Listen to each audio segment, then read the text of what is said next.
खुलुमबाय। बर' थुनलाइ आफादनि 65थि बोसोरारि जथुमा बेयो बिजनी हालामाव थानाय बरलागावनि नैबे जों जेखौ मुं होदों थेंफाख्रि फोथार बेवहाय 9, 10 आरो 11 सानथामनि हाबाफारिजों मेहेरगोनाङै जानो थांगासिनो दङ आरो बेनिनो जिनाखि काउन्टडाउन इतिमध्ये माने आरम्भ जाबाय। जिहेतु गाबोन जागोन जों दिनै प्रेस मिट लादों। आं बर' थुनलाइ आफादनि गाहाय नेहाथारि, जोंहा नेहाथारि बिथां सयेन्द्रनाथ बसुमतारी दङ। बे समाव जोंनि बानजाय आफादनि लेङाइ आफादगिरि मानिजाथाव गुनेस्वर गयारी फंबाय दङ। जोंनि मानिजाथाव गेस्ट रिसेपसन साब कमिटिनि मानिजाथाव जोंहा चेयारमेन दङ मंगल सिं दैमारि बिथां आरो लोगोसे जोंहा बानजाय आफादनि गेदेमा बिथांमोन दङ। बे समाव जिहेतु गाबोननिफ्राय जागोन हाबाफारिया आरो जों नुजोब्बाय जे गासैबो बिथिङावनो बिथांमोननि बानजाय आफादनि जेनोखि साखाफारा फ्राय जाबाय आरो बिनि थाखाय आं गिबियावनो बानजाय आफादखौ साबायखर बावनो लुबैदों। बानजाय आफादनि मानिजाथाव आफादगिरि बानजाय आफादनि जोंहा बिथां कमल सिं नार्जारी एक्स MLA बिथांमोननि नाजानाय आरो लोगोसे बानजाय आफादनिनो मावफुं आफादगिरि बिथां धीराज बरगयारी बिथां, बानजाय आफादनिनो गाहाय दोनथुमगिरि मानिजाथाव सुक्लेस्वर बसुमतारी बिथांमोननो साबायखर बावनांगोन।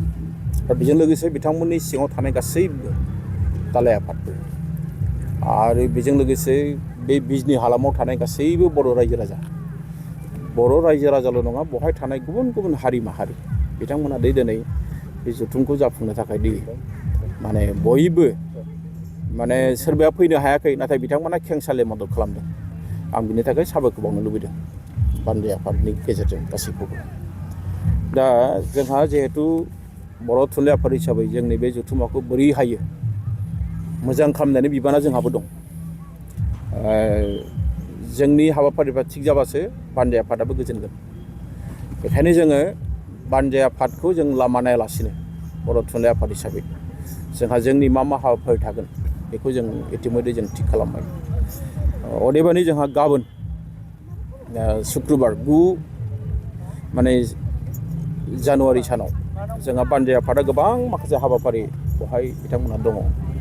जेरै गिबियावनो होदों 9 रिंगायाव फुंनि रुंसारि डक्टर मनेस्वर ब्रह्म गोसोखां गाहाय लांगोना बेखेवनाय बेखौ बेखेवनानै होगोन जोंनि बानजाय आफादनि मावफुं आफादगिरि मानिजाथाव मुस्रि धीराज बरगयारी मावफुं सोद्रोमा BTC बिथाङा। आरो बिदिनो गाबोन बे 9:15 रिंगा फुंनि रुंसारि पद्मलोचन बर' गोसोखां गाहाय सायनासालि बेखेवनाय बेखौ बेखेवनानै होगोन चिरां जिल्लानि जिल्ला खुंगिरि बिथाङा, जिल्ला बेंगिरि बिथाङा, मावख'गिरि बिथाङा। दिनै जों बेखौ डिस्ट्रिक्ट कमिशनार होननानै बुङो। 9:30 रिंगायाव फुंनि सानजारां लकेश्वर ब्रह्म गोसोखां गाहाय जौसां बेखेवनाय बेखौ बेखेवनानै होगोन मुस्रि फुलिचरन बसुमतारी गायसनगिरि आफादगिरि बिजनी जिल्ला बर' थुनलाइ आफाद बिथाङा।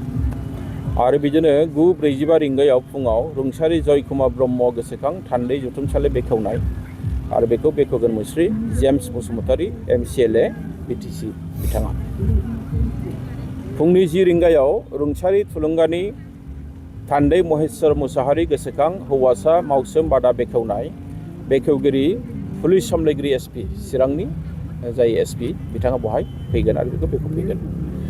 10:15 रिंगायाव रुंसारि कनिका बसुमतारी गोसोखां हिन्जावसा मावसोम बादा बेखेवनाय आरो बेखौ बेखेवगोन महकुमा पुलिस मावख'गिरि SDPO बिजनी। थिग बिदिनो 10:45 रिंगायाव मुंख्लं पाउलुस हाज'वारि गोसोखां जामुंसालि बेखेवनाय बेखौ बेखेवगोन मुस्रि खलिलुर रहमान MCLA BTC। 11 रिंगायाव रुंसारि गणेश बर' बारग' MLA गोसोखां आलासि जिरायसालि बेखेवनाय बेखेवगिरि डक्टर रनेन मुसाहारि गोरायुं बासुगाव सोलोंसालिमा बासुगाव। 11:15 रिंगा फुंनि रुंसारि सीतानाथ गयारी गोसोखां थान्दै बादा हौवाफोरनि बेखेवनाय बेखेवगिरि मुस्रि मुसुखा बर' जेनेरेल मेनेजार बङाइगाव रिफाइनारि तालिगाव। 11:30 रिंगायाव रुंसारि प्रमिला नार्जारी गोसोखां थान्दै बादा आइजोफोरनि बेखौ बेखेवगोन बेखेवगिरि मुस्रिमा जयश्री नार्जारी लोगो बिबुंगिरि बिजनी सोलोंसालिमा बिजनी। 11:45 रिंगायाव रुंसारि खाथिनाथ गयारि गोसोखां बानजाय आफादनि मावफुलि बेखेवगोन मुस्रि कमल सिंह नार्जारि आफादगिरि बानजाय आफाद 65थि बोसोरारि जथुम्मा बर' थुनलाइ आफाद आरो लोगोसे आगुनि MLA। सानजौफु 12 रिंगायाव रुंसारि डक्टर बीरेन्द्र चन्द्र बसुमतारी गोसोखां सावस्रि बादाखौ बेखेवगोन बेखेवगिरि डक्टर रबिराम औवारि बिजनी साब डिभिजनेल मेडिकेल अफिसार बिजनी।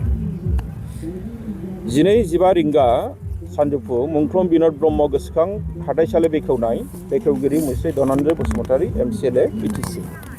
बिथाङा आगुनि EM आगोल। दा बेनि उनावनो जोंहा फुंनि 11 रिंगानिफ्राय आसामनि दाब दाब जायगानिफ्राय सफैनाय थान्दै बिथांमोना सफैगोन आरो लोगोसे बिथांमोननि मुंखौबो जों लोगो लोगोनो रेबथुमलांबाय थागोन।